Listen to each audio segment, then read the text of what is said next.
الرحمن الرحیم الحمد للہ الذی لا یبلغ مدحتہ القائلون ولا یحصی نعماءہ العادون ولا یؤدی حقہ المجتہدون الذی لا یدرکہ بعد الہمم ولا ینالہ غوث الفتن الذی لیس لصفتہ حد محدود ولا نعت موجود ولا وقت معدود ولا اجل ممدود فطر الخلائق بقدرته ونشر الرياح برحمته ووتدا بالصخور ميدان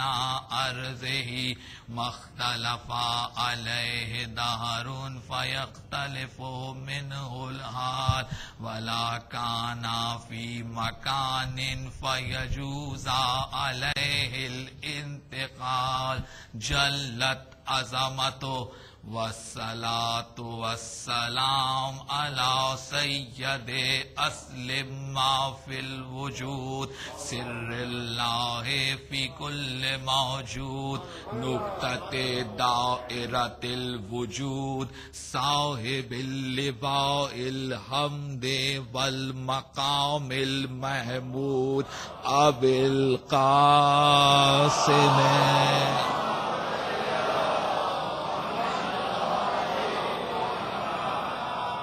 وَأَهْلِ بَيْتِهِ الطَّيِّبِينَ الطَّاهِرِينَ الْمَعْصُومِينَ الْمَظْلُومِينَ أَمَّا بَعْدُ فَقَدْ قَالَ سُبْحَانَهُ وَتَعَالَى فِي مُحْكَمِ كِتَابِهِ الْمُبِينِ بسم اللہ الرحمن الرحیم وَمَنْ يَقْتُلْ مُؤْمِنًا مُتَعَمِّدًا فَجَزَاؤُهُ جَهَنَّمُ خَالِدًا فِيهَا وَغَضِبَ اللَّهُ عَلَيْهِ وَلَعَنَهُ وَأَعَدَّ لَهُ عَذَابًا عَظِيمًا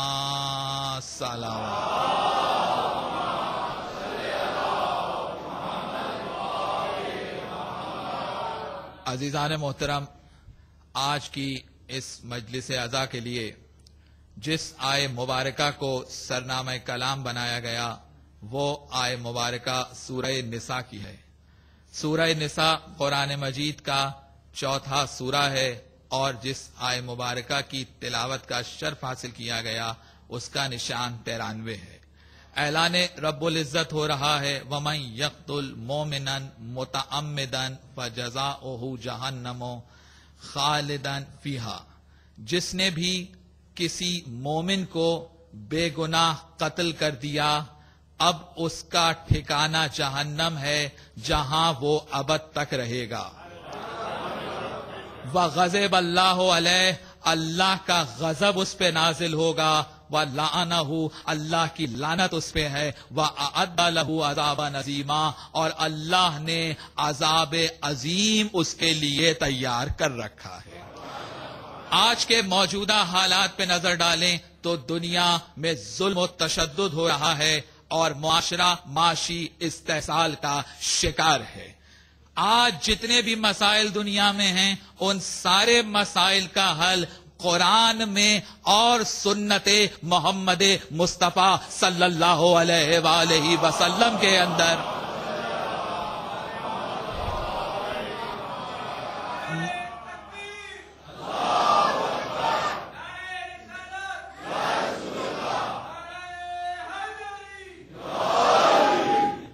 آج اسلام لہو لہان ہے، انسان کا خون پانی سے زیادہ ارزاں ہو چکا ہے، جبکہ اسلام دین امن ہے۔ اسلام احترام انسانیت کا دین ہے. اسلام دنیا میں ظلم کے خلاف ایک الہی تحریک کا نام ہے. اسلام دنیا میں انسانیت کی فلاح و بہبود کے لیے آیا ہے. اسلام اس پاک و پاکیزہ الہی مشن کا نام ہے جو دنیا سے ظلم اور زیادتی کو مٹانے کے لیے آیا ہے. اسلام کی تو تعلیم یہی ہے کہ ظلم سے نفرت کرو، امن کے پھول برساؤ اور جنگ کے انگاروں کو پہلو تلے مسل دو. اسلام دین امن ہے. اسلام کی بنیاد ایمان ہے. ایمان کا تو لفظ بنا ہی امن سے ہے. اسلام کی تعلیم یہی ہے کہ جیو اور جینے دو. کسی پہ ظلم زیادتی کا اسلام اجازت نہیں دیتا. سورہ مائدہ میں ارشاد رب العزت ہو رہا ہے، کتبنا علی بنی اسرائیل، ہم نے بنی اسرائیل پر واجب کر دیا تھا، انہو من قتل نفسا بغیر نفس او فساد فی الارض فکأنما قتل الناس جمیعا ومن احیاها فکأنما احیا الناس جمیعا. یاد رکھو، جس نے بھی ایک شخص کو بے گناہ قتل کر دیا تو یہ پوری انسانیت کو قتل کرنے کے برابر ہے. جس نے بھی ایک انسان کو قتل کر دیا تو اس کا گناہ پوری انسانیت کو قتل کرنے کے برابر ہے. ومن احیاها فکأنما احیا الناس جمیعا. اور جس نے کسی ایک انسان کی زندگی کو بچا لیا، کسی ڈوبتے ہوئے کو بچا لیا، کسی کو جلنے سے بچا لیا، کوئی بھوکا تھا اسے کھانا کھلا کے اس کی حیات کو بچا لیا، کسی کو دیوار کے گرے ہوئے ملبے میں سے نکال لیا، کوئی پیاسا تھا اسے پانی پلا کر اس کی پیاس کو بجھا دیا. اور سب سے بڑی نیکی تو یہ ہے کہ کوئی گمراہی سے نکال کر کسی کو ہدایت کی طرف لے کر آ جائے، کیونکہ گمراہی موت ہے، ہدایت حیات ہے.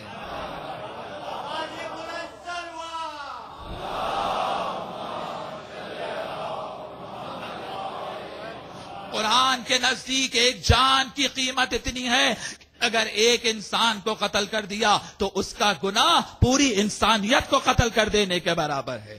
اور اگر ایک انسان کو حیات دے دی تو اس کا ثواب پوری انسانیت کو بچا لینے کے برابر ہے. اب اللہ نے پیغمبر بھیجے، انبیاء بھیجے تاکہ دنیا میں عدل و انصاف کا نظام قائم ہو جائے اور دنیا سے ظلم و تشدد ختم ہو جائے. حضرت آدم علیہ السلام ہدایت کا سلسلہ شروع ہوا. مقابلے کے اوپر دنیا کا پہلا ظالم قابیل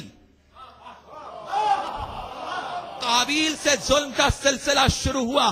ایک طرف ہدایت کی تاریخ چلی، ایک طرف ظلم کی تاریخ چلی. حضرت نوح علیہ السلام آئے. حضرت نوح علیہ السلام نے اپنے زمانے کے ظالموں سے مقابلہ کیا اور کلمہ حق کو بلند کیا. تاریخ اور آگے بڑھی. حضرت ابراہیم علیہ السلام آئے. حضرت ابراہیم کو اللہ نے اپنے خلیل کو وقت کے ظالم نمرود کے مقابلے کے اوپر بھیجا تاکہ وہ حق کی آواز کو بلند کر سکے. اس کے بعد تاریخ انسانیت اور آگے بڑھی. حضرت موسیٰ علیہ السلام آئے. حضرت موسیٰ علیہ السلام کو اللہ نے وقت کے فرعون کے مقابلے کے اوپر بھیجا تاکہ ظلم و تشدد کو ختم کریں، فرعون کے ظلم سے لوگوں کو نجات دلائیں. موسیٰ علیہ السلام نے لوگوں کو حق کی طرف بلایا، امن اور امان کی طرف بلایا. تو اب تاریخ انسانیت میں ایک طرف ظالم ہیں اور ایک طرف معصومین انبیاء ہیں. اگر معصوم انبیاء کا اتباع کرو گے تو فلاح پا جاؤ گے،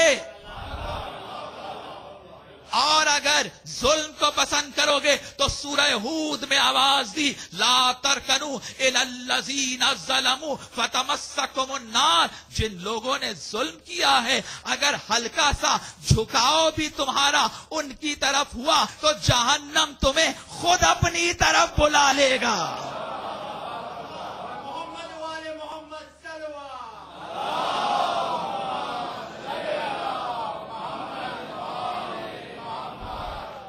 تاریخ اور آگے بڑھی. حضرت عیسیٰ علیہ السلام آئے تو ظالم عیسیٰ علیہ السلام کے لیے سولی لے کر آئے. عیسیٰ علیہ السلام نے اپنے زمانے میں ظلم کا مقابلہ کیا، انسانیت کو امن کا پیغام دیا۔ اب تاریخ انسانیت جب آگے بڑھتی ہے تو وہ عرب کا معاشرہ جاتا ہے جو معاشرہ ظلم